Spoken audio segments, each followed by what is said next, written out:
In this video, I'm going to show you how to import contacts into your AllProWebTools console. AllProWebTools has a built-in customer relationship manager, which you can add by going to Settings and Web Tools.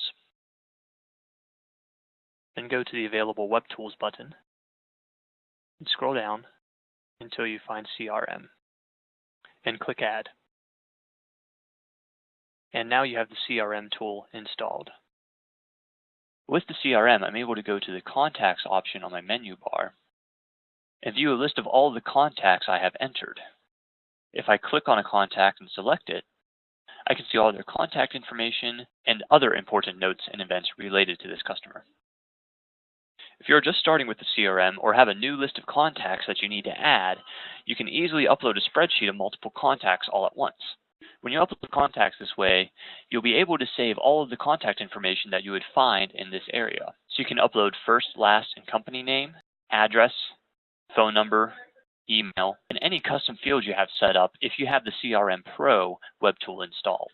In order to upload a new list of contacts, all you need to do is go to Settings and then Import Export. Once here, click on the button that says Import Contacts, and now you simply follow the instructions on the screen. You can choose a tag that will be assigned to every contact you import. So for example, if I'm uploading a spreadsheet of Sarah's friends, I can make sure that they all get tagged as Sarah's friends as they're put into the CRM. The second step, Choose a Source, does the exact same thing except assigns a source to each contact you import. These first two steps are optional and you can leave them blank and still be able to upload your contacts. The most important step is step 3, where you upload your CSV spreadsheet. Here's an example contact list that I got from my Gmail account. I exported my Google Contacts as an Outlook CSV file. Notice this file has a title row across the top. These are the titles of all the columns and let you know what information you can find under there. Here's the same spreadsheet, but notice there's no title row on the top. Either of these files will work when I try and upload them. So if I go back to my AllProWebTools console and choose a file, I'm going to choose the file with my title row. Pay attention to this little check mark here.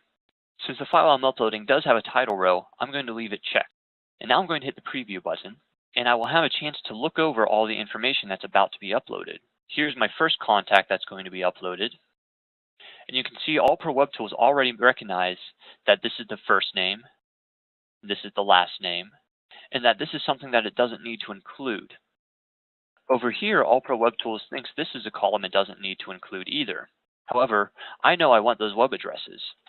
So I can come up to the title row and select URL and tell AllProWebTools that this actually is the URL field and I want that information to be saved. Once you've managed to scroll across and double check all the title rows, you can go ahead and click Confirm and Save. I got an error telling me that each column must be unique. This means that I didn't check my preview carefully enough, and 2 of my columns had the same title. I'm going to get around this problem by uploading a file without a title row this time. So first I need to reselect my tag and my source. And now I'm going to choose the file that I made without a title row.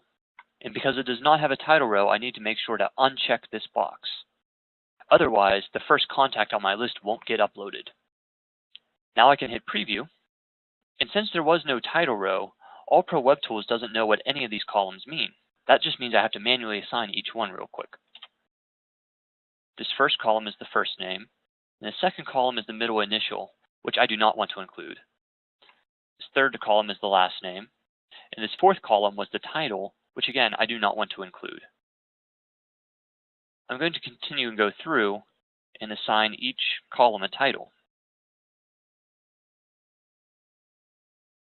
If you notice, all of these dropdowns have 2 sections: the preset fields, which is your basic contact information, and the custom fields, which are custom fields you can create if you have the CRM Pro web tool installed. That means if you have the CRM Pro, whenever you upload contacts, you can automatically upload the custom fields with them. Now that I've assigned every title, I'm going to click Confirm and Save. You'll see that 2 contacts were created, and one was marked as a duplicate, so it wasn't re-entered into the system.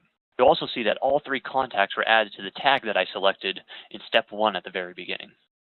So now I'm going to go up to the search bar on my top menu and search for the new contact that I just entered.